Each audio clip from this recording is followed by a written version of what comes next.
साल New York times में एक लेख छपा था। इकोनॉमिक्स के प्रोफेसर सर्जेई गुरिव और राजनीति शास्त्र के प्रोफेसर डेनियल ट्रेसमैन का ये लेख कहता है कि आजकल नए प्रकार के ऑथोरिटेरियन सरकारों का उदय हो चुका है। ये सरकारें विपक्ष को खत्म कर देती हैं, थोड़ा बचा कर रखती हैं ताकि लोकतंत्र का भ्रम भी बना रहे। इन सरकारों ने ग्लोबल मीडिया और आईटी युग के इस्तेमाल से विपक्ष का गला भी घोंटा है।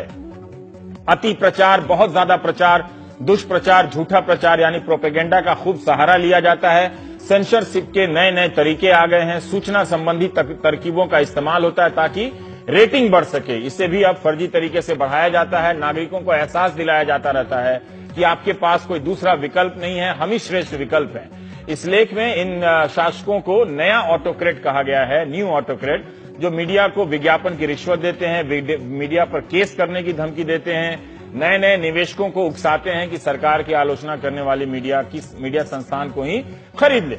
मीडिया पर नियंत्रण इसलिए जरूरी है कि अब सब कुछ धारणा है, परसेप्शन, धारणा आपकी मतलब ख्याल में होना चाहिए, लगना चाहिए कि हाँ ये हो रहा है। लगातार विज्ञापन और भाषण आपको यकीन दिलाते रहते हैं कि हो रहा है। जमीन पर भले वो नजर ना आए लेकिन आप यकीन करने लगते हैं कि हो रहा है। रूस के राष्ट्रपति पुतिन ने पश्चिम की एक बड़ी पीआर कंपनी किटचम को हायर किया है ताकि वो क्रेमलिन के पक्ष में पश्चिम के देशों से लॉबी करे। कुछ लोग पश्चिम के नेताओं को नियुक्त कर लेते हैं ताकि जैसे नूर सुल्तान ने टोनी ब्लेयर को किया, या उनके किसी फाउंडेशन में चंदा दे देते हैं। इंटरनेट पर युद्ध सा माहौल चल रहा है, वहां लगातार जमीन कब्जाने का अभियान है।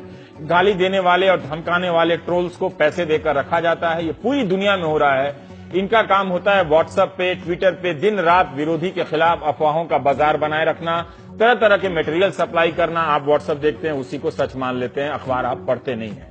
और अखबारों की भी वही हालत है। ये ट्रोल्स आपके कमेंट बॉक्स को सत्ता पक्ष की बातों से भर देते हैं, आपकी आलोचना को गाली दे देकर एहसास करा देते हैं कि पूरी दुनिया आपके खिलाफ हो गई है। ऐसा सोचने वाले आप ही अकेले हैं, आपके की तरफ कोई और नहीं सोचता है। विपक्ष की मीडिया साइट को खत्म करना भी इनकी रणनीति का हिस्सा होता जा रहा है, पर पूरी तरह से विपक्ष को समाप्त नहीं किया जाता। थोड़ा सा बचा के रखते हैं ताकि आपको लगे कि नहीं, लोकतंत्र है, हम लोकतंत्र में हैं।